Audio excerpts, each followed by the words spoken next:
కోయా రే కోయ్ కోయ్ కోయా బామారి సందమామ కోయ్ కోయ్ కోయ్ కోయ్. మాస్టర్ గా ఆయన ఆ ప్రయాణంలో ఎన్నో వేదికల మీద ఆ పాటను పాడారు. కానీ ఒక్క వేదిక మీద పాడినటువంటి పాట విపరీతంగా ట్రెండ్ సెట్ చేసింది. మరోవైపు మీసాల గురప్పను ఇవాళ దేశానికి ప్రపంచానికి పరిచయం చేసింది ఆ పాట. కోయ్ కోయ్ కోయ్ కోయ్. ఏకంగా హీరోయిన్లు డాన్సులు చేస్తున్నారు, సోషల్ మీడియాలో ఇన్ఫ్లుయెన్సర్లు ఇదే పాటకి వాళ్ళు స్టెప్పులు వేస్తున్నారు. ఏమనిపిస్తుంది? చాలా సంతోషం. నా తండ్రి ఆశను తీర్చాడు, నా కళ నెరవేర్చాడు. దీని కారకుడు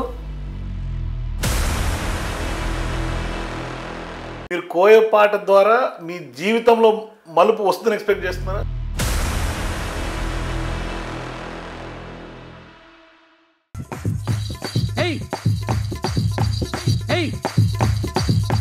సోషల్ మీడియాలో మీరు ట్రోల్ అవుతుంటే మీరు పాస్టర్గా కాకుండా ఓ జోకర్గా సమాజం నిలబడడం లేదా?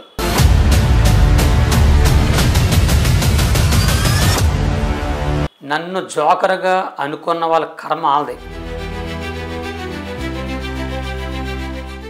అసలు మీ బ్యాక్గ్రౌండ్ ఏంటి? అసలు పుట్టగానే అమ్మ చచ్చిపోయిందయ్యా. అమ్మ ప్రేమ తెలియదు. మధ్యలో నాన్న చచ్చిపోయాడు.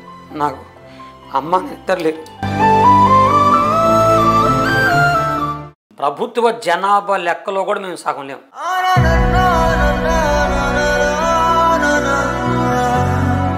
నేను తినే ఆహారంలో కానీ త్రాగే నీళ్ళలో కానీ నా కళ్ళ ముందే పాములను తీసుకొచ్చి ఆ ఇషము పిండి నాకు త్రాగిస్తుంది.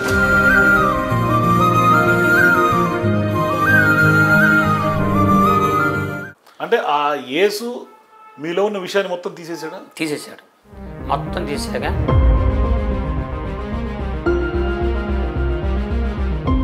మీరు ఆల్రెడీ హిందువుల నుంచి మతం మారారు, మీకంటే యేసు కనిపించాడు. మరి ఇట్లా ఇంతమందిని, ఇన్ని వేలాది మందిని మీరు మార్చి, వందలాది మందిని మార్చి సమాధానం తప్పుదో పట్టిస్తున్నారా, లేకుంటే మీ తప్పు అనిపించదా మీకు? అడుగుతారు. బలవంతంగా వాళ్ళని తీసుకొచ్చి మీరు మతం మారతారా మారని భయపెట్టేవాడిని కాదు. సప్పలు కొట్టండి, మీరు సప్పలు కొట్టండి.